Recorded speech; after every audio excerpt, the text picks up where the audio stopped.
Assalamualaikum warahmatullahi wabarakatuh. Pada kesempatan malam ini,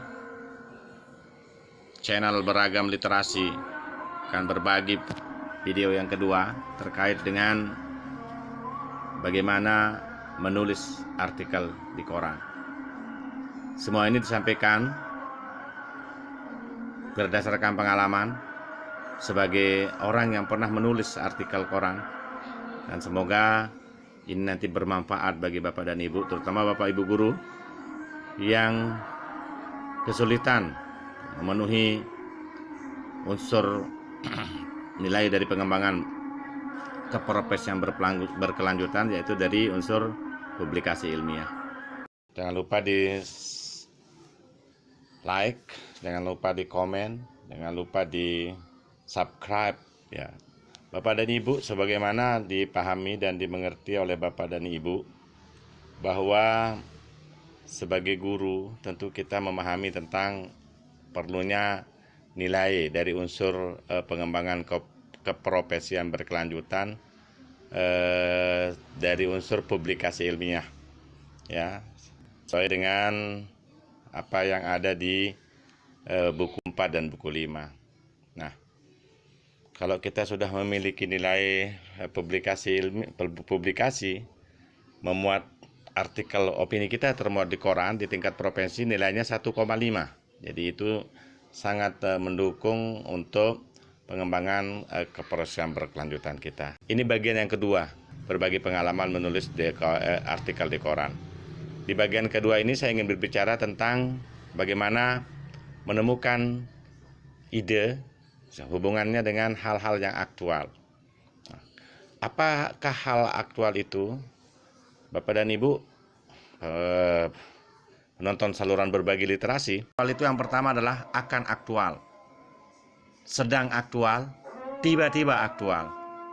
Bagaimana yang sedang aktual? Sedang aktual itu hal-hal yang sedang dibicarakan umum, ramai dibicarakan, tentang kurikulum prototipe, tentang sekolah penggerak, tentang guru penggerak, ya, tentang merdeka belajar, dan beberapa hal-hal aktual sedang dibicarakan.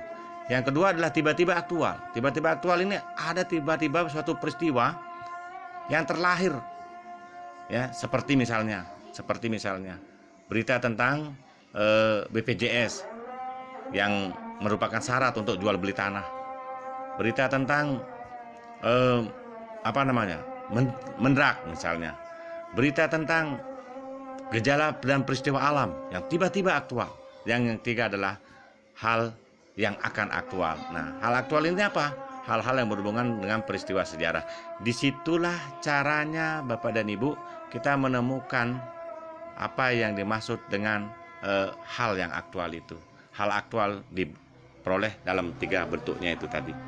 Nah, kalau kita sudah mendapatkan aktual seperti itu, hal-hal yang aktual itu, maka langkah berikutnya adalah kita melakukan bagaimana caranya untuk menulis, paragraf demi paragraf, kalimat demi kalimat, ya, yang kita mulai dengan paragraf pertama sebagai pendahuluannya, ya, paragraf berikutnya merupakan isi, dan yang berikutnya yang ketiga adalah merupakan kesimpulannya.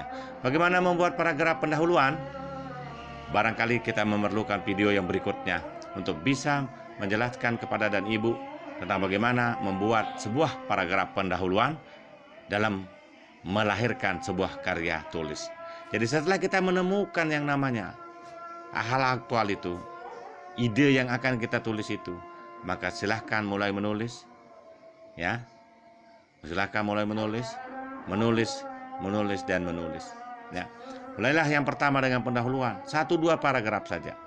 Bisa diakhiri paragraf pendahuluan itu, bagian pendahuluan itu dengan kalimat tanya. Kalau kita sudah mengakhirinya dengan kalimat tanya, itu biasanya kita sudah mengakhiri pendahuluan. Apa yang kita tulis dalam pendahuluan?